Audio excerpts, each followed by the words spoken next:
trabalhar um pouquinho mais, ver se nós conseguimos pelo menos eliminar os problemas com a arca, porque é um problema, é uma questão muito interessante e vocês verão que não são problemas.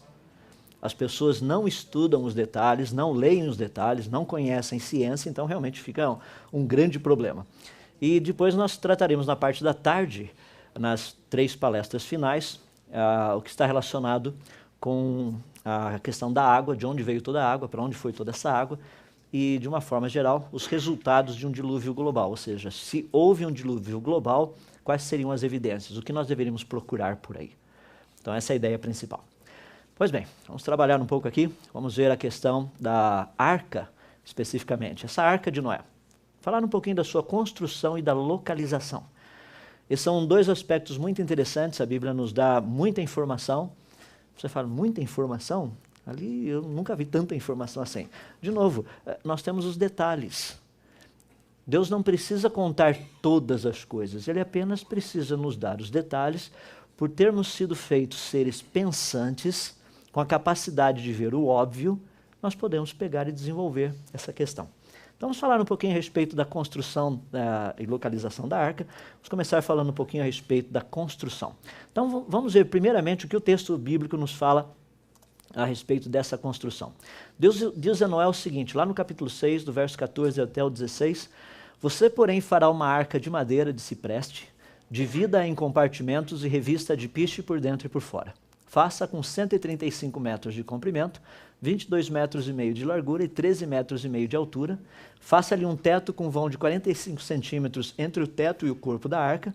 Coloque uma porta lateral na arca e faça um andar superior, um médio e um inferior. Essa é a versão NVI, onde você já tem a tradução, literalmente, das dimensões de 300 côvados, seria o comprimento dela, 50 côvados a largura, 30 côvados a altura, abertura, uma abertura lateral, uma janela na parte superior de aproximadamente 1 côvado, que seria literalmente meio metro. O que nós sabemos a respeito desse texto? O que nós somos informados? É que Noé foi a primeira pessoa multada pelo IBAMA por ter acabado praticamente com a floresta ao redor.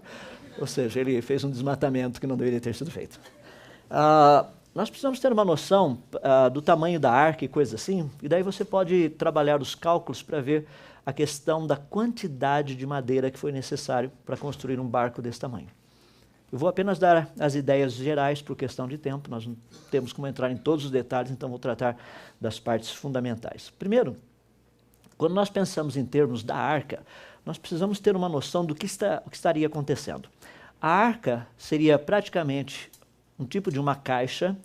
As pessoas falam, não, mas ela precisaria ter um bico e coisa assim. Não necessariamente, porque o alvo de Noé era flutuar. Noé não estava saindo de um lugar indo para outro lugar, ele apenas queria flutuar. Nós sabemos que essa arca ela tinha 3 pisos, tinha um superior, um meio e inferior, e dentro desses pisos haviam compartimentos, justamente para colocar os animais. Então são pequenos detalhes que são fundamentais para nós entendermos a dinâmica, o que estaria ocorrendo dentro da arca durante esses 371 dias. Algo que é muito importante é que a arca teria que ter uma estrutura que aguentasse tranquilamente todas aquelas forças violentas que teriam ocorrido durante o dilúvio. Lembrem-se que nós estamos tratando de um barco de 135 metros de comprimento, um pouco mais de um quarteirão do que nós estamos habituados. Ou seja, é uma estrutura muito grande, feita de madeira, que tivesse que aguentar forças gigantescas que estariam ocorrendo logo no início do dilúvio. Logo depois do dilúvio, nem tanto, depois dos primeiros 40 dias. Porque aí você tem um período de apenas inundação, então a arca está praticamente flutuando. Não seria um problema muito sério. Os primeiros 40 dias é que seriam problemas sérios. Então, para isso, nós temos que pensar que tipo de madeira seria usado na arca. É óbvio, tem que ser uma madeira que se preste, porque se não prestasse, não daria para fazer arca. E é justamente essa a madeira que Noé utilizou. Ou seja, a madeira é cipreste. Cipreste é algo muito interessante. É um tipo de madeira que, em contato com a água, ela se torna mais resistente. É fascinante isso. Quando você observa aqueles filmes mais antigos, lá de faroeste americano, você percebe aqueles trens a vapor, e tinha umas caixas d'água gigantescas na beira, feitas de madeira, é cipreste. Por quê? A água dentro não faria com que ela apodrecesse, ela ganha resistência. Então é uma madeira apropriada para a construção de barco. Perceba os detalhes. Deus simplesmente não diz, faça uma madeira, pega umas tábuas por aí. Não, ele dá o tipo de madeira, você vai usar esse tipo de madeira. Tanto é que a palavra que é utilizada é essa palavra gopher, no hebraico. Ela é de uma origem desconhecida, mas os estudiosos judeus, todos eles dizem que essa gopher, essa árvore, é o que nós hoje chamamos de cipreste. É um tipo de árvore muito comum no planeta todo. Então a questão da madeira utilizada não é um problema. O problema maior é o sistema de impermeabilização da arca. Esse cria um pouco de problema. Por quê? A pergunta é qual tipo de impermeabilizante foi usado ou teria sido utilizado para calafetar a arca. Nós temos algo muito interessante, que é o seguinte. Deus diz, faze uma arca de tábuas de cipreste, nela farás compartimentos e o calafetarás com betume, por dentro e por fora. Essa é a palavra que está ali. Só que a palavra betume, que foi traduzida como betumer, é a palavra kofer, no hebraico. Essa é uma palavra muito interessante. Por quê? Nós temos um pequeno probleminha com a tradução dessa palavra. Porque se foi usado betume, betume é uma substância cancerígena. Se Noé tivesse literalmente colocado betume por dentro e por fora da arca, ficado lá ele e os animais 371 dias, você teria um problema seríssimo no que diz respeito à saúde, tanto de Noé quanto dos animais. E essas palavras que são usadas para impermeabilização, ou seja, se a palavra fosse tanto chamar ou zefeth, qualquer uma das duas, daí sim a tradução, sem sombra de dúvida, seria betume. É aquilo que nós conhecemos também como piche, o asfalto, então alcatrão. Mas a palavra que foi usada ali não foi betume.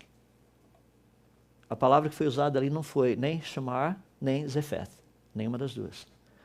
Essa palavra é muito interessante, porque a palavra kofer, ela tem uma ligação direta com um tipo de planta extremamente conhecida no Oriente Médio, que é a rena. Esse foi um estudo produzido por um amigo meu, Marcos.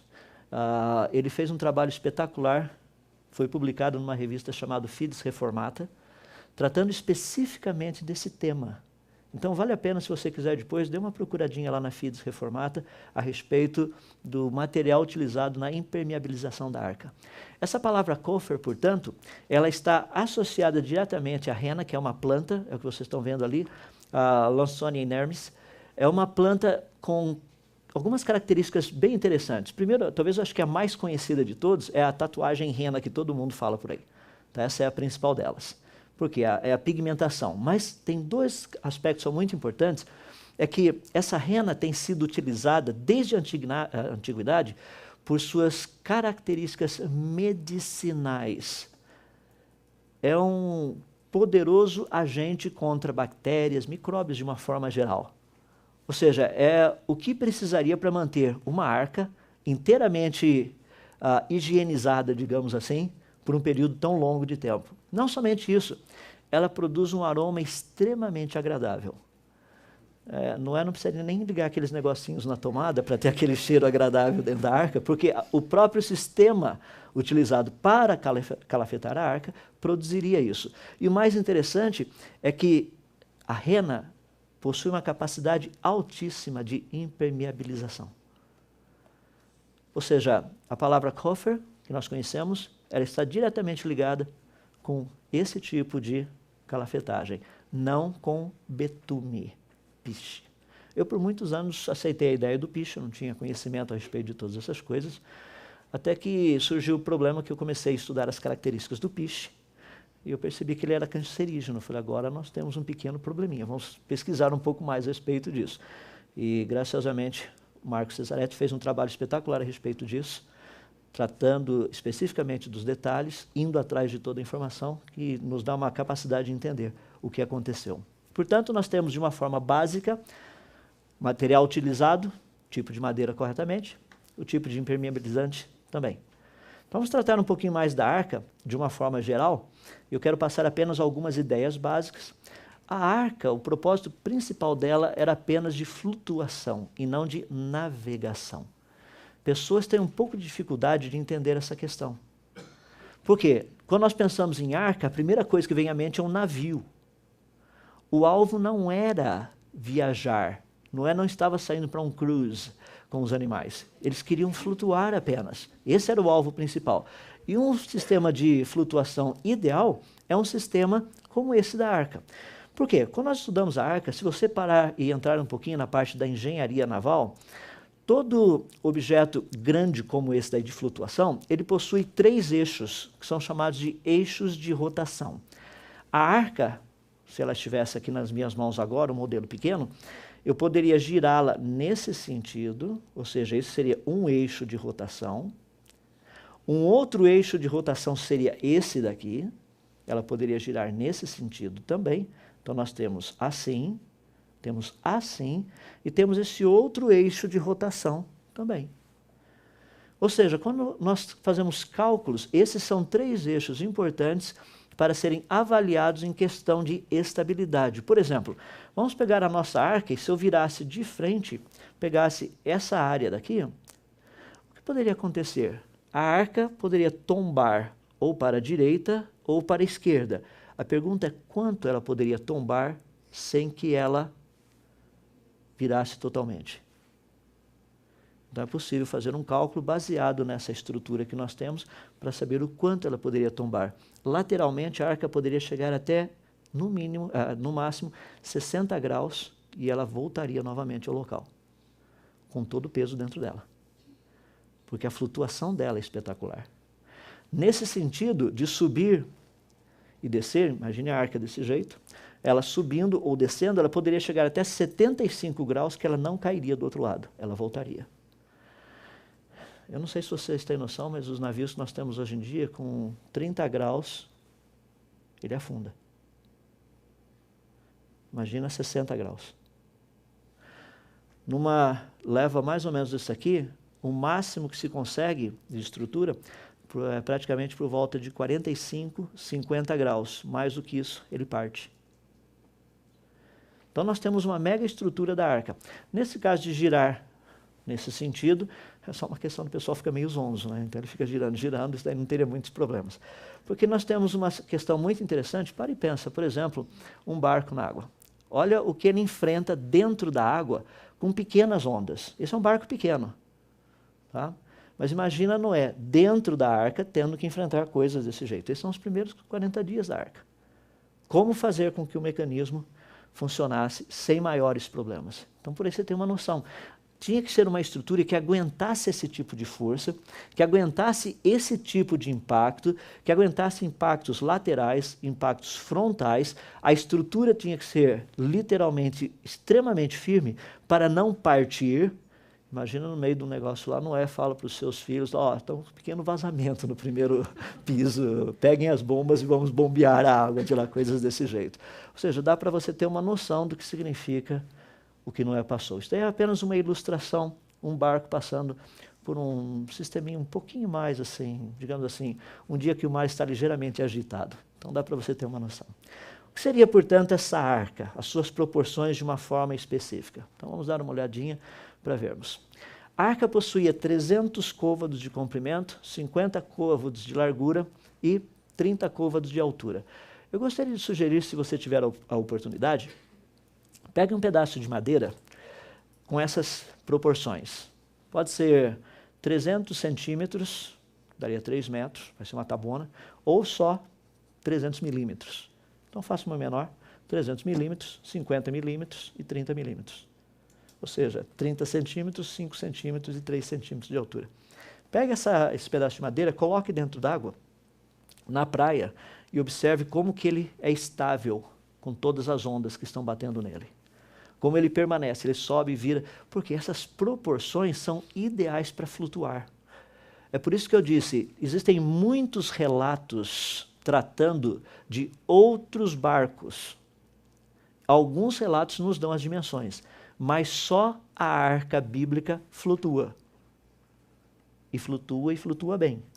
Então, como saber as dimensões praticamente? Nós temos esses valores, 300 côvados de comprimento, 50 côvados de largura, 30 côvados de altura. Nós temos praticamente vários côvados diferentes, mas a flutuação deles não é gigantesca. Por exemplo, o côvado babilônico dava 50 centímetros e 3 milímetros. O côvado egípcio dava 52 centímetros e meio milímetros, esse era o côvado que os egípcios pagavam ao faraó. Quando eles recebiam a restituição do imposto de renda, vinha no 44,7, era um pouquinho menor, assim. É bem normal isso daí dentro da política monetária dos países.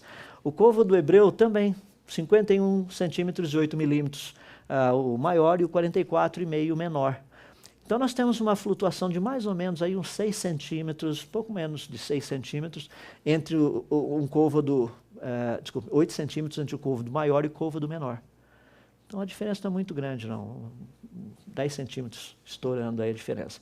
Eu peguei o menor de todos para ninguém dizer que nós estamos exagerando no tamanho da arca. Então vamos pegar o menorzinho, vamos fazer os cálculos baseados no côvado menor, que seria aquele de 44,5. Portanto, fazendo esses cálculos, a arca teria 133 metros e meio de comprimento, 22 metros e 22 centímetros de largura e 13 metros e 35 centímetros de altura. Dá para a gente ter uma noção que era um barco relativamente grande. Para entender o tamanho dele, apenas alguns barcos em termos de comparação. O número 1 que vocês estão vendo ali seria a arca, criada mais ou menos, tendo sido feita entre 2300 e 2400 a.C. O número 2 é a caravela. Nós estamos vendo ali o barco salva-vida que Pedro Álvares Cabral veio até o Brasil. Seria um barco salva-vida da arca, porque ele é muito pequenininho comparado com o tamanho da arca. Nós temos o 3, que é o Clipper, já produzido lá por volta dos anos 1800, 65 metros de comprimento. E o maior barco construído, além do tamanho da arca, foi construído no ano de 1858, tinha 211 metros de comprimento, que era o Great Eastern. Nós temos outros ali, eu coloquei um que foi criado no início do século passado, só para ter uma noção. Hoje nós podemos pegar os superpetroleiros, etc., que são gigantescos. Mas no início do século passado, nós tínhamos o Queen Elizabeth, com aproximadamente 312 metros de comprimento. Então, para você ter uma noção da arca em relação aos barcos que nós temos por aí. Para ficar um pouquinho mais fácil, nós sabemos que o volume da arca inteiro era quase 41 mil metros cúbicos, o peso bruto dela era quase 14 mil toneladas e o deslocamento dela aproximadamente 20 mil toneladas. Ali você consegue ter uma noção do tamanho de um ser humano com a arca. Então é possível comparar os dois. Ou seja, a arca seria, o volume total da arca, seria equivalente a um prédio de 67 andares com apartamentos de 200 metros quadrados. Esse é o volume. Se nós pegarmos esses containers de 40 pés, que são aqueles containers gigantescos, nós teríamos condição de colocar 360 deles para formar o volume que a arca possuía. Se nós pensarmos em termos de jaulas de 12 metros quadrados, que é algo extremamente confortável para um animal em termos de transporte, caberiam 3.400 jaulas dentro da Arca de Noé. Caso Noé ficasse desempregado, ele poderia ficar transportando os Volkswagen Fox para lá e para cá, que daria para levar aproximadamente quase 4.000 deles dentro da arca, sem muitos problemas. Então dá para nós termos uma noção do tamanho desse barco. Por que isso é importante? Porque muitas pessoas, quando nós tratamos da Arca de Noé, eles pensam que a arca era um barquinho pequenininho, era uma coisinha pequenininha. Não era, era gigantesca. Deixa-me fazer uma pergunta. Por que alguém iria construir um barco desse tamanho para um dilúvio local? Faz sentido? A resposta é não. Um barco desse tamanho? Rapaz, é gigantesco a coisa. Obviamente, nós estamos tratando de algo de proporções globais. Por quê? Colocar os animais ali dentro, sim, mas isso aí seria muito bom. No caso de um dilúvio, eles estariam muito bem protegidos, concordo plenamente. Mas por questão de um dilúvio local, não faria o menor sentido fazer um barco desse tamanho. O que você faz? Deixa os animais sozinhos. Ah, mas eles iam morrer afogados. Certeza que não, eles iam embora. Nós vamos tratando um pouquinho disso daqui a pouco, quando nós falarmos a respeito dos animais na arca, na próxima palestra. Portanto, nós temos aí um barco gigantesco. 10 pessoas olham e falam assim, mas está vendo? De novo, para construir um barco desse tamanho, há necessidade de tecnologia.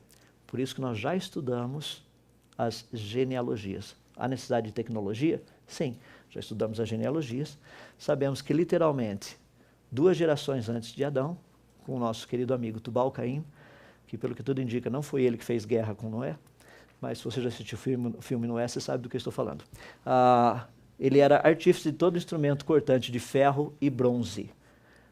Ou seja, 2 gerações antes de Noé, já havia mineração, siderurgia, metalurgia, havia tecnologia para que pudesse ser feita a construção da arca.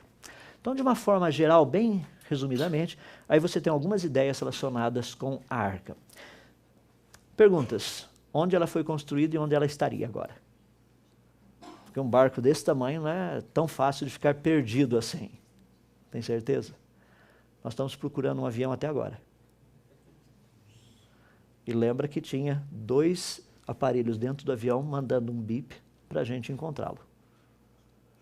Não é fácil encontrar um objeto no planeta Terra. Não é fácil. Então vamos parar, pensar um pouquinho a respeito dessa localização.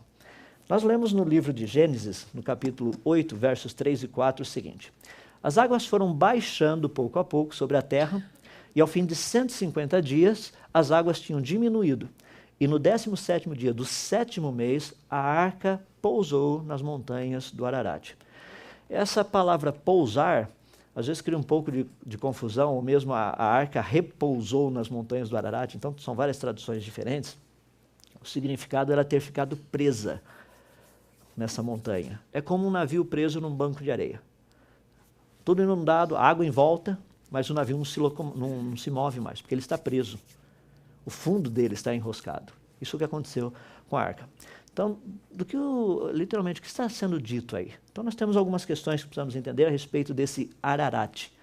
Então, nós temos que ir de novo para aquela região onde tudo acontece no planeta, Oriente Médio.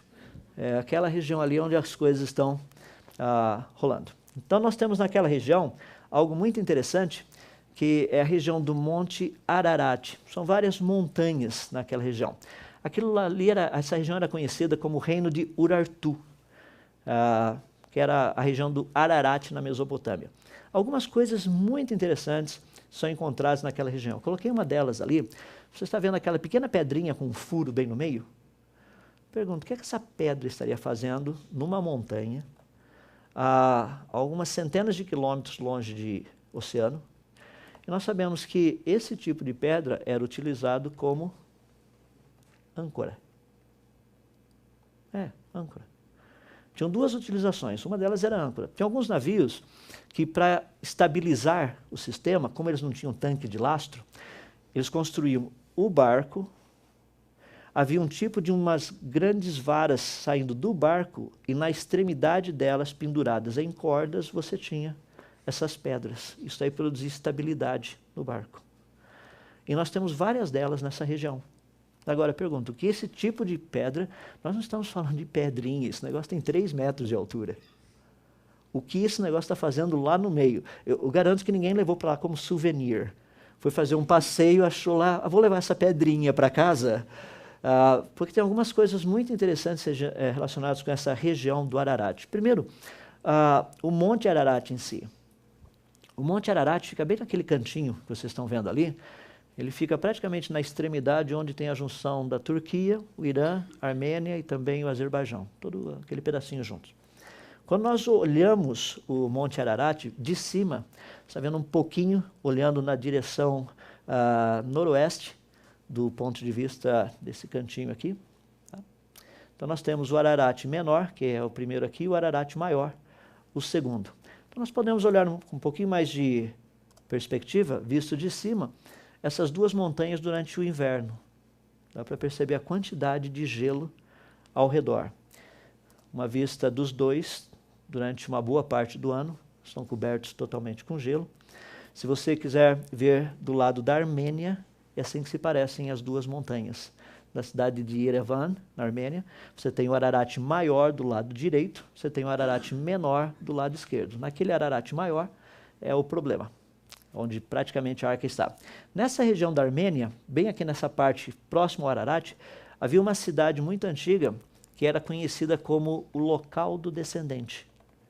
Inclusive, ela é citado em alguns relatos antigos como sendo o local onde pessoas poderiam ir e visitar um tipo de um pequeno museu, onde ainda estavam lá os utensílios utilizados por Noé e sua família. O nome da cidade que havia ali é Shideshuan. Então é bem interessante pensarmos um pouquinho a respeito disso. Se você quiser ver o Monte Ararat olhando do outro lado da Turquia, isso é o que você vê do outro lado, em Corvirap, do lado turco. Então, para ter uma noção, isso aqui são os dois montes. Você está vendo aquele branquinho coberto de gelo ali, é o Ararat maior e o outro Ararat menor. Nós podemos dar uma olhadinha no terreno ao redor, você percebe que é um terreno bem acidentado, não é um terreno de fácil acesso, você simplesmente não chega lá a qualquer época do ano. Aquela parte branca que você está vendo lá em cima é uma parte de neve, praticamente nunca derrete. Então, 365 dias e mais um quarto de dia por ano está daquele jeito, pelo menos. Nas épocas do inverno, a quantidade é maior. A espessura do gelo nessa região chega até 13 metros de profundidade. 13 metros de gelo. A área coberta, o ano todo, nunca é menor que 32 quilômetros quadrados. O pico dessa montanha está a praticamente 5.165 metros. E as pessoas falam, rapaz, já imaginou Noé parando lá em cima com toda essa bicharada para descer? Devia ter gelo para tudo quanto é lugar, sai escorregando. A montanha é assim hoje. Lembra que as águas estavam abaixando logo após o dilúvio, não tinha gelo ali em cima, o planeta Terra está passando por mudanças. Nós vamos estudar um pouquinho a respeito dessas mudanças e o tempo que foi necessário para isso ocorrer.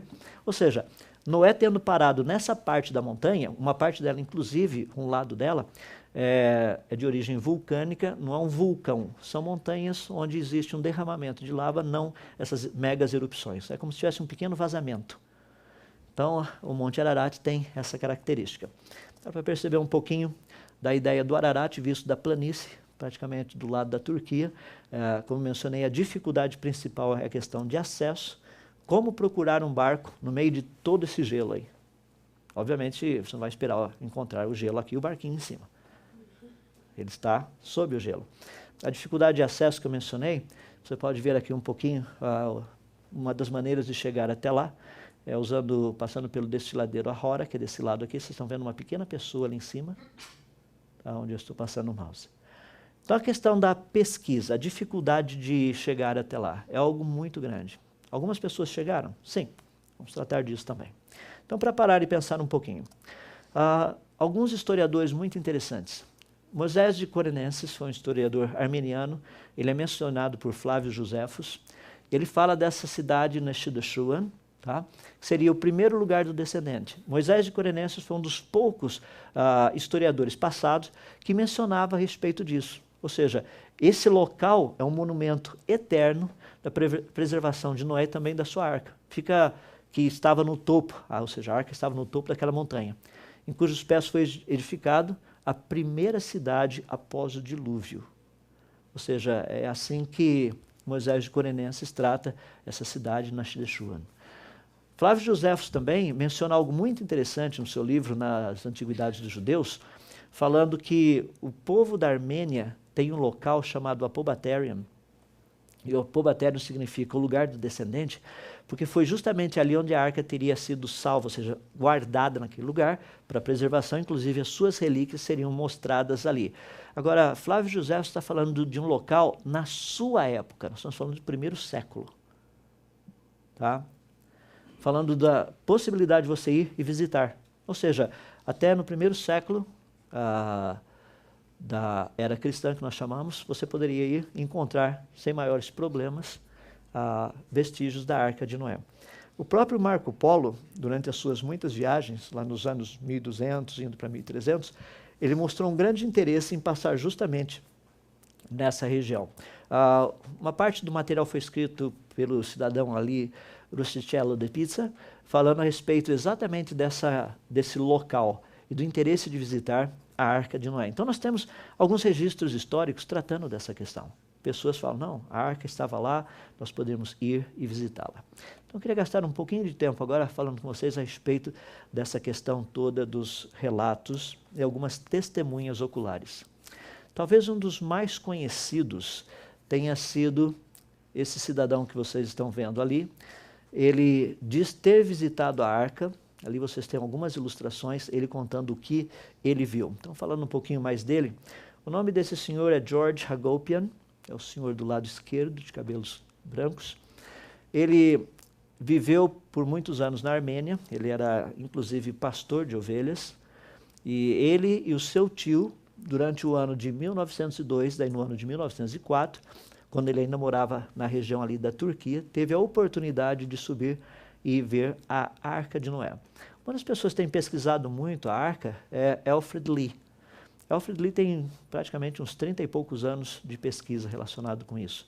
Baseado no que George Hagopian descreveu, Alfred Lee desenhou o que teria sido a arca que ele teria visto, que é o modelo que eu apresentei para vocês aqui nas animações, na computação gráfica. Então nós temos ali um pouquinho do que teria sido. Então nós temos o que George Hagopian disse. Ele disse que a arca ainda está preservada, a madeira é extremamente dura, você não consegue nem tirar pedaços dela com metal, por exemplo, uma faca, alguma coisa assim.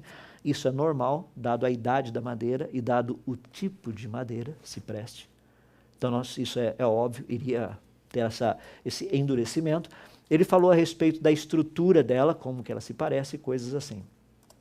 Um outro que tratou de uma forma muito interessante também, juntamente com Alfred Lee, é aquele senhor que vocês estão vendo ali, é o Ed Davis. É muito interessante porque o que foi dito por Davis é que a arca, como vocês veem aqui, ela estava naquele ponto, e o que Davis viu foi literalmente 2 pedaços partidos. É interessante porque a descrição é idêntica à de George Hagopian. O fascinante é que esses 2 homens, Ed Davis e George Hagopian, nunca se encontraram. Ed Davis esteve na arca no ano de 1943, quando servindo o exército americano lá no Irã, durante a Segunda Guerra Mundial.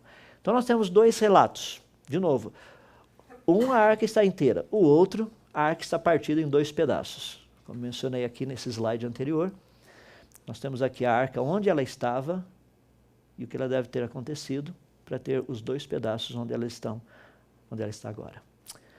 Pergunta: esses relatos são confiáveis? É interessante porque os 2 passaram por testes naquele sistema de avaliar mentiras e os 2 passaram sem nenhum problema. Os 2 nunca se conheceram. No entanto, os 2 descreveram o mesmo objeto. Divisão interna, alguns pequenos detalhes, é espetacular. Então existe uma boa possibilidade que esses 2 tenham realmente visto a arca. A descrição deles da arca, praticamente, seria algo assim. Então esse é um modelo que foi desenvolvido baseado nessas 2 pessoas que dizem ter sido testemunhas oculares. Além desses 2, nós temos ainda outras pessoas? Nós temos várias. Deixe-me dar algumas ideias, alguns deles aqui, só para você ter uma noção. No ano de 1856, 3 cientistas ingleses e guias da Armênia disseram ter chegado até onde estava a Arca de Noé. Em 1876, Sir James Bryce, que foi um estudioso inglês, diz também ter ido até a Arca de Noé. No ano de 1883, investigadores turcos dizem ter visitado a Arca de Noé. No ano de 1915, um piloto russo da Primeira Guerra Mundial, ao voar na região, nas proximidades da região, diz ter visto um objeto que não era parte da montanha. Era um objeto, parecia mais uma caixa de madeira gigantesca lá em cima. No ano de 1916, soldados turcos dizem ter visto e visitado a Arca de Noé. No ano de 1953, George Green, que era um geólogo, diz não somente ter visitado a Arca de Noé, como ter tirado várias fotos. Pessoas dizem ter visto essas fotos, mas tanto Green como as fotos desapareceram numa das expedições dele aqui na América do Sul. Então ninguém sabe exatamente se sim ou se não. Gregor Schrenkhammer, um piloto, ao passar por sobre também a região do Ararat, diz ter visto um objeto gigantesco, parecido com uma grande caixa, e que literalmente não era parte da montanha. Então nós temos alguns outros aí. Tem alguns mais recentes. Por exemplo, essas são algumas fotos tiradas nesses últimos 40 anos. Essa é uma das primeiras lá da década de 70, indo para a década de 80. Você está vendo a foto lateral aqui, uma ampliação, essa é o que foi visto lá. ok? Um pedacinho, ampliação você tem aqui e aqui a lateral, para ter uma noção do que é. Também, durante os anos de 89, na década de 90, algumas coisas que foram encontradas, você está vendo um pedaço dela aqui, e gelo por cima. Agora, uma das mais fascinantes de todas, tem sido muito pouco dito por aí, foi uma expedição de um grupo da Tailândia e chineses, tendo visitado a Arca durante os anos 2000. Isso foi um pouquinho do que eles encontraram. Interessante porque está muito bem documentado esse material. O que eles viram, o que eles encontraram, os tamanhos, as estruturas. Pouco tem sido mencionado a respeito disso na mídia. Muito pouco. Agora, tem muito mais para ser dito a respeito? Tem. Estou aguardando um pouco mais de informação. Vamos ver quando os detalhes todos estiverem prontos, para a gente poder dizer com grande grau de, pelo menos, de certeza, de confiança, que sim, o que eles viram foi a arca. Parece ser, o tipo de madeira está correto, o tipo de estrutura está correto, o tipo de impermeabilizante está correto, o tipo interno da distribuição das coisas está correto. O problema é o difícil acesso. Tem inclusive posicionamento de GPS para saber onde é que está. Então tem alguns detalhes fabulosos a respeito disso, vamos aguardar um pouquinho mais. Para tratarmos da reta final e encerrarmos, eu queria te falar um pouquinho a respeito do local de construção da arca. Porque esse é um dos pontos muito interessantes. Poucas pessoas pensam nisso. Onde Noé construiu a arca? Para nós termos uma noção disso, nós podemos tratar da seguinte maneira. Nós sabemos onde a arca praticamente está hoje. As montanhas do Ararat. A arca ficou à deriva praticamente 150 dias. Durante 150 dias é possível saber o que acontece num planeta extremamente inundado. Lembre-se que nós não estamos tratando de megas correntes marítimas, porque literalmente o planeta está todo inundado. As correntes marítimas começam a surgir e a ter o seu fluxo normal após o sistema começar a estabilizar. Antes disso, não seria muito problema. Então você tem 40 dias daquele tumulto todo e você tem mais 110 dias depois de uma certa calmaria. Lembra que depois disso ainda que começou a ventar. A Bíblia nos fala desses detalhes. Então é possível ter uma noção do que teria ocorrido nesses primeiros 150 dias. Fala, ocorrido em que sentido? Se nós pegarmos onde a arca está, Montanha dos Ararates, as montanhas do Ararat, e traçarmos círculos concêntricos, nós podemos ter uma noção dentro desses círculos onde a arca teria sido construída. Por quê? Num certo período de tempo, no caso 150 dias, você sabe o quanto do local de origem ela teria se deslocado. Então, ao olharmos aquele pequeno mapa que vocês estão vendo ali, os círculos estão divididos mais ou menos em 500 quilômetros cada um deles. O maior de todos tem um raio de 2.000 quilômetros. Então, nesses 100 e poucos dias aí, 150 dias aproximadamente, a arca teria se deslocado, assim, estourando talvez uns 2.000 quilômetros. Lembra que os primeiros 40 dias, bastante movimentação, os últimos 110 dias bem tranquilos, e depois disso é que começa a ventar, mas a arca já estava presa. Se tivesse o vento antes, o que eu acabei de dizer agora não faria sentido. Ela poderia ter parado em qualquer lugar do planeta. Quer dizer, ela poderia ter sido construída em qualquer lugar do planeta. Porque ventos laterais iriam empurrar literalmente a arca para locais muito distantes do seu ponto de origem. Nós sabemos disso. Porque com correntes marítimas, esse é o tipo de coisa que acontece. Vocês se lembram da tsunami que ocorreu no Japão, esses últimos anos, a questão de 2, 3 anos atrás? Uma motocicleta, a Harley Davidson, apareceu boiando lá no Alasca. Foi muito interessante. A pessoa que a encontrou na praia estava ligeiramente danificada depois de um tempinho no oceano, mas você fala, mas como é que ela flutuou?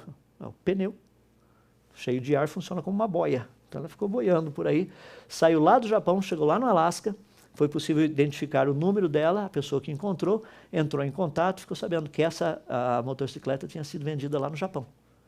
Inclusive contactou o dono e ele foi buscá-la. Então dá para ter uma noção do que acontece num período muito longo e num período curto de apenas alguns poucos dias também. Então nós sabemos que foi dentro daquele círculo onde praticamente havia sido construído a arca. Olha que coisa espetacular. Esse é o mapa mundi de hoje. Como seria o mapa mundi da época de Noé? Lembra que nós já afirmamos que Noé tinha apenas, né, na época de Noé, havia apenas um continente. Então, dentro desse um continente, é possível termos uma noção onde está isso hoje, traçarmos nesse um continente, e nós estaríamos naquele pontinho ali no meio. Você fala, rapaz, mas Noé construiu a arca no meio do nada. Seria mais ou menos assim, Deus fala, olha, eu quero que você construa uma grande arca, porque nós teremos um grande dilúvio no planeta Terra. Você fala, pois não, Senhor Deus, estamos próximos aqui do litoral, nós vamos ali já aproveitar o Porto de Santos, vamos construir ali, aqui Caraguatatuba, o Ilhabela, já vamos construir a arca ali perto. Deus fala, não, vocês não vão construir lá. O senhor tem preferência, Senhor Deus? Sim, eu tenho preferência. Por favor, construam lá no meio do Mato Grosso. Perto de algum rio, Senhor Deus? Não, de preferência longe de rio. Senhor Deus, construir uma arca, um barco desse tamanho, não é para colocar na água. Deus fala, você constrói a arca que a água eu providencio depois. Vamos por etapa. A arca é problema meu, não é seu. Quer dizer, a água é problema meu, não é seu. Você constrói a arca apenas. É fascinante porque Noé construiu num local muito distante daquilo que nós vamos ver nas próximas palestras, que foram as áreas de fratura, de ruptura da crosta terrestre, onde uma pressão muito grande da água teria destruído a arca. Ela foi construída longe dessa área. Seria mais ou menos, para você entender o que eu estou lhe dizendo, como se nós tivéssemos a seguinte situação, que nós temos a usina hidrelétrica de Itaipu, e você mora 1 quilômetro da usina, rio abaixo. Imagina que a barragem cedesse. O que aconteceria com você morando a 1 quilômetro de distância? Literalmente você iria por água abaixo. Ou seja, a possibilidade de sobrevivência, zero. Imagina que você vivesse 10 quilômetros rio abaixo. Mesma coisa. Mas e se você morasse a 100 quilômetros de distância? A probabilidade de sobreviver seria maior. Por quê? Toda essa água chegando lá, ela já teria perdido muito da sua força. E se você morasse a 1000 quilômetros de distância? Talvez nem soubesse o que tinha acontecido. Exatamente, talvez você nem soubesse o que teria acontecido. Ia chegar uma marolinha, como nós já ouvimos aí no passado, passando ali por perto de você. Nada mais do que isso, apenas isso. Noé construiu a arca num lugar extremamente distante. Existe uma razão para isso. É porque muitas pessoas acreditam que o dilúvio foi apenas chuva. E não foi. Quando nós entendemos o que foi esse dilúvio, faz sentido onde Noé construiu a arca. Portanto, a arca não foi construída nas proximidades do oceano primitivo da Pantalassa. Existe uma razão para isso. Nós vamos trabalhar especificamente a respeito desses detalhes nas últimas 3 palestras. Por que disso? Na próxima palestra nós vamos tratar especificamente da questão dos animais na arca. Porque é um problema sério. Nós temos hoje cerca de 1.250.000 espécies. Como colocá-los na arca? 2 de cada espécie. Então, esse será o tema da nossa próxima palestra, logo após o nosso intervalo.